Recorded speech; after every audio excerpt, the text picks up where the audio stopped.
Sobat Keadilan, selamat datang kembali di podcast Suara Keadilan. Ruang kita untuk membedah isu-isu hukum dan keadilan yang aktual dan mendalam. Hari ini kita akan membahas fenomena yang mungkin sudah tidak asing lagi di telinga kalian. Hukum tumpul ke atas, tajam ke bawah. Kalimat ini sering dipakai masyarakat untuk menyindir bagaimana hukum di negeri ini seolah hanya tegas pada rakyat kecil, tapi lunak saat berhadapan dengan orang-orang yang berkuasa atau kaya raya. Bersama saya telah hadir dua narasumber hebat.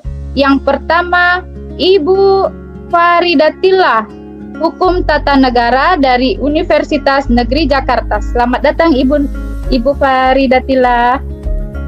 Terima kasih Mbak Rati, senang sekali bisa bergabung dan berdiskusi hari ini.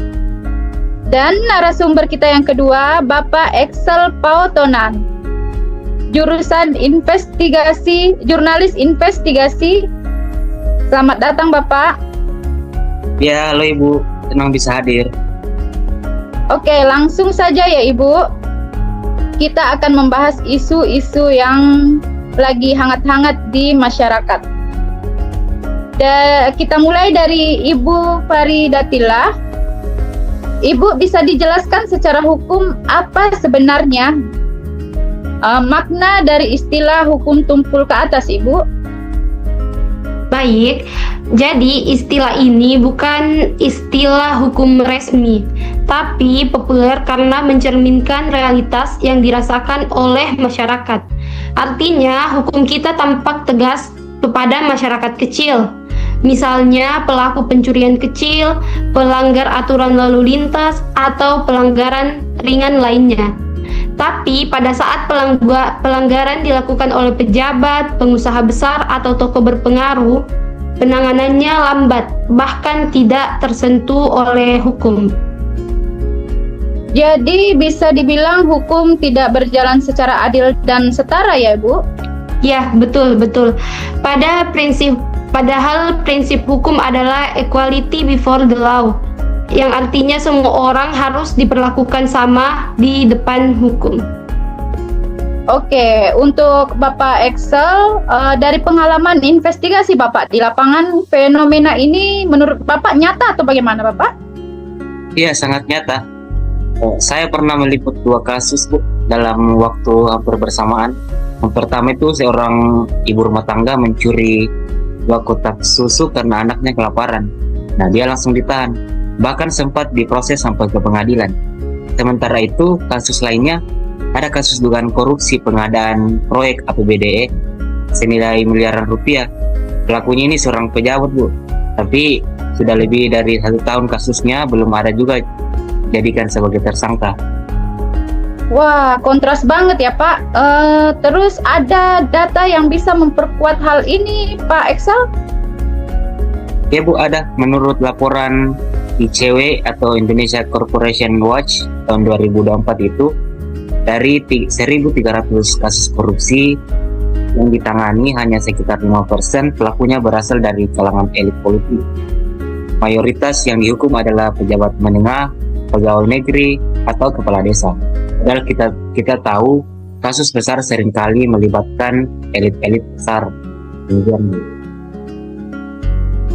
Oke, jadi menurut Ibu Faridatillah, apakah ini juga berkaitan dengan akses terhadap bantuan hukum, Bu? Ya, tentu. Menurut data Kementerian Hukum dan HAM tahun 2023, hanya sekitar 30% masyarakat miskin yang bisa mengakses bantuan hukum secara layak. Artinya, mereka yang tidak mampu membayar pengacara cenderung akan kalah secara sistematik. Begitu.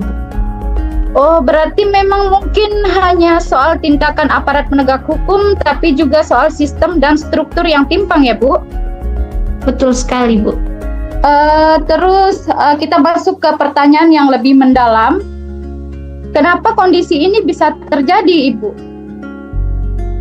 Ada beberapa penyebab utamanya. Yang pertama, keterlibatan kekuasaan dalam proses hukum. Banyak kasus yang ditunda dan tidak dilanjutkan karena intervensi politik. Yang kedua, kultur hukum yang feodal atau aparat cenderung segan kepada tokoh-tokoh besar. Dan yang ketiga, kurangnya pengawasan masyarakat dan media. Ketika tidak ada kontrol dari publik, praktik ketimpangan dibiarkan. Baik, saya tambahkan satu, Bu. Terkait impunitas, banyak pejabat yang merasa aman karena tidak ada konsekuensi yang diberikan kepadanya. Mereka lihat rekannya tidak dihukum meski terbukti bersalah. Nah, ini yang membentuk budaya kebal hukum oleh oknum pejabat. Kalau menurut Ibu Faridatillah, kalau dibiarkan apa yang bisa terjadi, Ibu? Beberapa hal yang mungkin akan terjadi, salah satunya adalah krisis kepercayaan hukum. Kalau rakyat tak percaya lagi, maka hukum kehilangan fungsinya. Bisa timbul tindakan main hakim sendiri atau bahkan konflik sosial karena rasa ketidakadilan. Begitu. Kalau menurut Bapak Excel, dampak lainnya, Pak? Ya, dampak lainnya bisa jadi pemusuhan sistem pemerintah. Ketika pejabat tidak takut lagi untuk melanggar hukum, maka korupsi bisa jadi budaya. Dan efeknya bisa kepada pelayanan publik, pembangunan, hingga perekonomian. Sehingga investor akan ragu jika hukum tak stabil di negara kita. Oke, menurut Ibu Faridatillah, apa solusi konkretnya, Ibu, tentang isu yang dibahas? Solusinya salah satunya adalah reformasi lembaga penegak hukum, sangat penting, Bu. Seperti KPK, Kejaksaan, dan Kepolisian harus dikuatkan dan dibuat lebih independen. Selain itu, perlu peningkatan akses bantuan hukum untuk masyarakat menengah ke bawah.